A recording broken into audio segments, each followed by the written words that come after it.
Só que antes deles saírem de casa, chegou mais uns 2 amigos do meu filho lá na minha casa, que estudavam com ele e conhecia, sabe? Mais 2 adolescentes. E eles são, gente, esses adolescentes, eu não sei o que estão dando pra eles, porque os meninos estão ficando tudo grande. Aí tá, chegaram e disseram que os 3 iam levar o meu filho mais novo pra escola. Até que depois eu recebo uma ligação falando que o meu filho mais velho, junto com os amigos dele, tinham ido intimidar o garoto que estava perturbando meu filho mais novo. Ameaçaram um monte de coisa e o menino ficou morrendo de medo, foi pra sala chorando, dizendo que iam bater nele, que iam bater nele. Aí eu fui chamar o meu filho pra entender, né? Aí ele falou que ele mais os 2 amigos dele, e eles foram intimidar mesmo o menino, botaram o menino na parede, xingaram o menino, disseram que se ele continuasse perturbando o meu filho mais novo, que eles iam voltar lá e que eles iam bater nele. Gente, olha, ao mesmo tempo que eu sei que é um assunto sério, que eu talvez deveria repreender o meu filho, não sei, mas eu achei muita graça da situação. Nisso eu só virei pra escola e falei assim, ó, não vou fazer nada. E desliguei o telefone. Aí adivinha quem apareceu? A mãe do abençoado.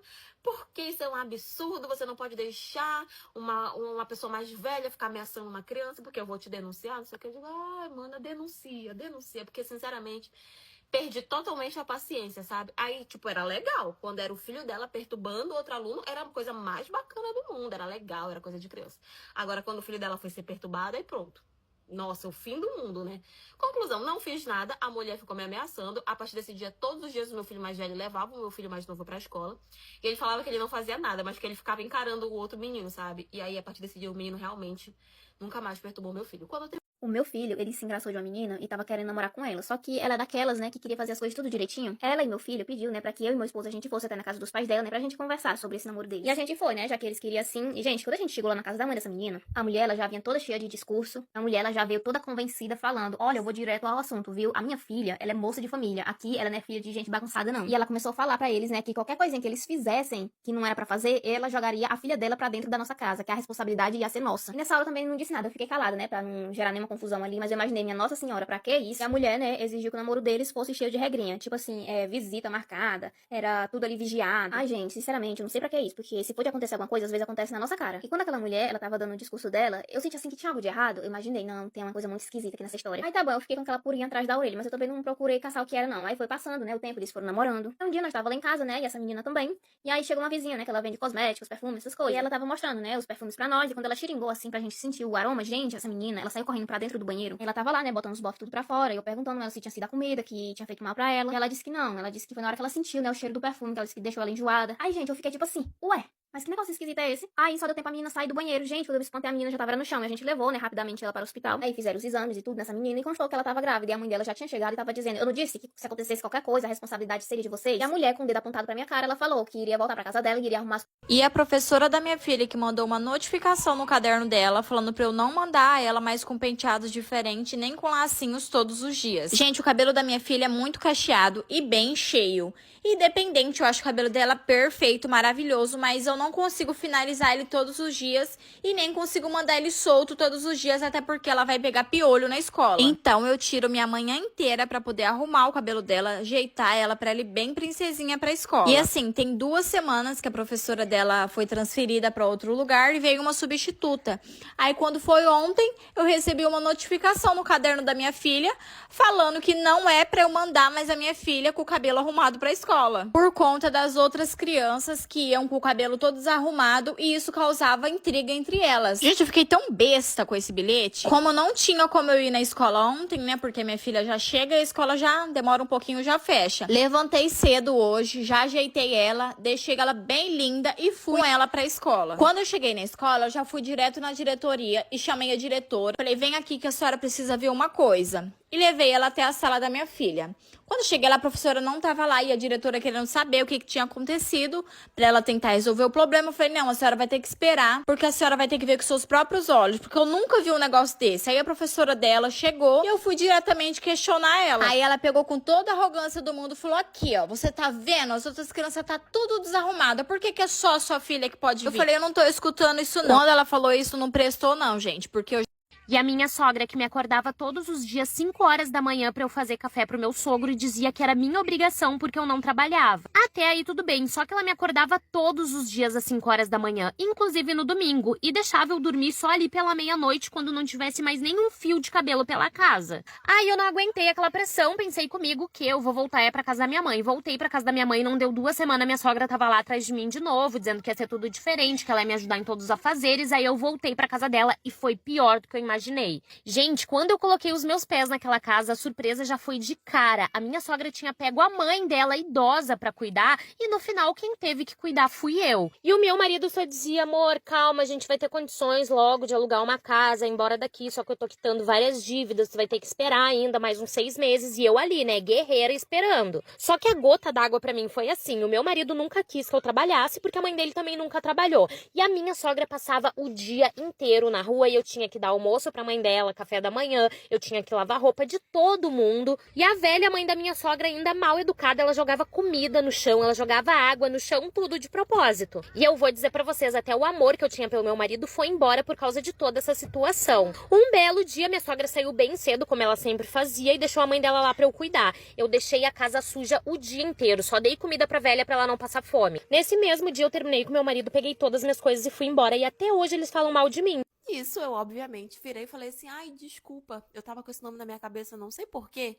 E virei de costas e fui embora, mas eu percebi que todo mundo ficou meio que olhando, sabe? Muita gente ficou olhando. E muita gente ficou também constrangida. Nisso, quando o meu namorado estava indo me deixar em casa, que nós estávamos dentro do carro, ele virou pra mim e falou assim: de onde você tirou esse nome, Aline? E aí eu fui e contei pra ele, falei: não, eu tava lá na cozinha, ajeitando a louça e tal, a tua tia chegou pra mim, a gente conversou e ela falou que era pra eu chamar a tua mãe por esse nome, quando ela me chamasse pelo nome da tua ex. E aí ele começou a rir, ele falou assim: ah, minha tia é péssima e tal, ela sempre vive provocando a minha mãe. Imaginei que ela não ia perder essa oportunidade. Daí eu perguntei pra ele quem era a Aline, e ele falou que a Aline era o nome de uma amante que o pai dele tinha tido alguns anos atrás e que a minha sogra tinha descoberto, tinha dado toda aquela confusão, e ela tinha batido na mulher, tinha batido no sogro, enfim, aquela confusão toda. E que desde então ela tinha pegado um abuso desse nome por conta dessa situação. Então quando eu chamei ela de Aline, ela ficou desse jeito, né? Ok. Nisso, a gente acabou encerrando o assunto, ele me deixou em casa. Só que a partir desse dia, todas as vezes em que ela me chamou pelo nome da ex, eu chamei ela de Aline. Até que chegou um dia em que ela me encostou-se na parede e perguntou da onde que eu tinha tirado aquele nome e por que eu tava chamando ela daquele jeito.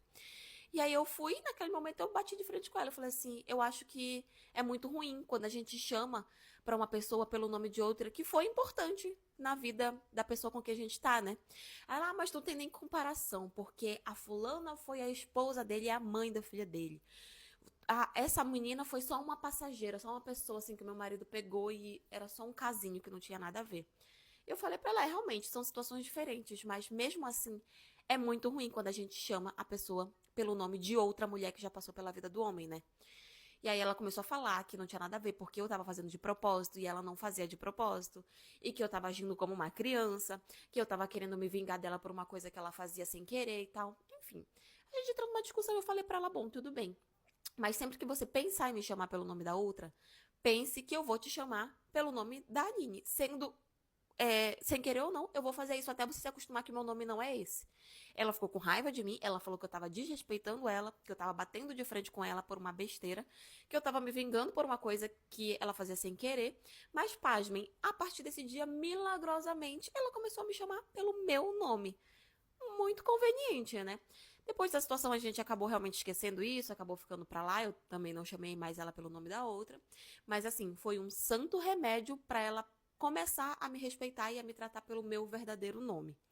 Mas enfim, essa é a história de hoje. E foi isso. Minha nora me ligou hoje quase chorando. Sogra, tô passando mal, tô conseguindo nem levantar da cama. Na mesma da hora, peguei minha bolsa e fui. Cheguei lá e a casa tava revirada, pia lotada de vasilha com resto de comida azeda. E os meninos tudo chorando com fome. Eu digo: cadê meu filho, aquele cabra safado? Ela disse: saiu, sogra. Ele disse que eu tô me fazendo, que isso é frescura. Dei um remédio pra ela e botei as crianças pra comer. Fiz arroz, dei banho. Daí a pouco escuto meu algazarra no portão. Era meu filho chegando com a tropa de cabra folgada. Meu perfil oficial é Casinha da Mica. Gritando: quero comida, tira a carne pra sala. Mulher preguiçosa. Quando ele entrou pra dentro de casa que me viu, foi branco. Ué, mãe, tá aí, é? Tô aqui, seu cabra safado, e tô vendo essa pouca vergonha com meus olhos. A senhora tá acreditando nessa mentirosa, é? Eu digo, eu vi teus filhos chorando de fome, tua mulher ardendo em febre, tu na rua bebendo. Eu não te criei pra isso, não. Aí ele quis crescer pra cima de mim. Ah, mãe, mulher nenhuma manda em mim, não. A senhora não manda mais em mim. Prestou, não. Só fiz passar a mão no cabo de rodo. E foi no meio das costas. Enrabei a cambada de amigo dele que saíram correndo feito bala. Fiz ele entrar pra dentro e fazer janta pra mulher dele. E avisei, se eu voltar aqui outra vez e encontrar ela doente, tu na rua, eu mesma que boto ela pra ir embora. Saí de lá e deixei ele fazendo janta e cuidando das crianças. Diga aí, meu povo, o que vocês fariam numa situação dessa? Deixa aqui nos comentários.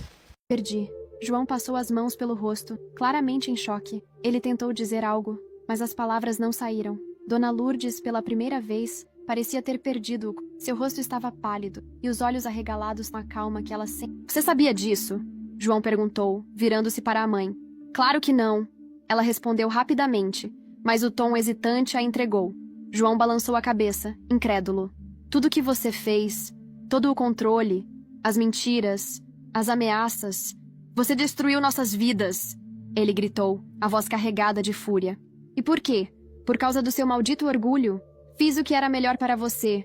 Dona Lourdes gritou de volta, tentando manter a postura. Ela nunca foi boa o suficiente para você. E olha só o que aconteceu. Eu estava certa. Não, você estava errada. Ele rugiu, avançando em direção à mãe. Você não destruiu só o meu futuro com a Amaya. Você destruiu nossa chance de ter uma família. As palavras dele caíram como uma bomba, e pela primeira vez, vi Dona Lourdes recuar. Ela parecia menor, como se o peso de tudo aquilo finalmente tivesse atingido ela. Antes que João pudesse continuar, o telefone dele tocou. Ele hesitou, mas atendeu. Fale, disse secamente. Do outro lado, uma voz que ele reconheceu imediatamente o fez gelar. Era um ex-colega de trabalho, alguém que ele não via há anos, e que tinha uma informação surpreendente. João, desculpe incomodar, mas você precisa saber disso. Encontrei algo antigo nos arquivos de um cliente. Documentos assinados pela sua mãe. Ela transferiu dinheiro para um investigador há anos, alguém que estava te vigiando e... A Maia também. João desligou sem dizer uma palavra. A raiva no rosto dele agora era direcionada à mãe. Você contratou alguém para vigiar a Amaya? Ele perguntou, a voz baixa e perigosa. João, eu... Responde! Ele gritou. Dona Lourdes não disse nada, mas o silêncio foi mais do que suficiente. Aquela revelação parecia ser o último prego no caixão. João a olhou com um misto de nojo e mágoa, como se finalmente estivesse vendo quem ela realmente era. Ele se virou para mim, o olhar menos duro, mas ainda carregado de tristeza. Você deveria ter me contado, disse simplesmente. Eu sei, respondi, sentindo as lágrimas voltarem, mas eu tinha medo. João suspirou profundamente, como se estivesse tentando decidir o que fazer com tudo aquilo. Finalmente, ele olhou para mim, sua expressão suavizando um pouco. Preciso de tempo para processar isso, Amaya. Tudo isso, ele disse, antes de pegar o casaco e sair. Fiquei ali, na sala, enquanto Dona Lourdes se afundava na cadeira, derrotada.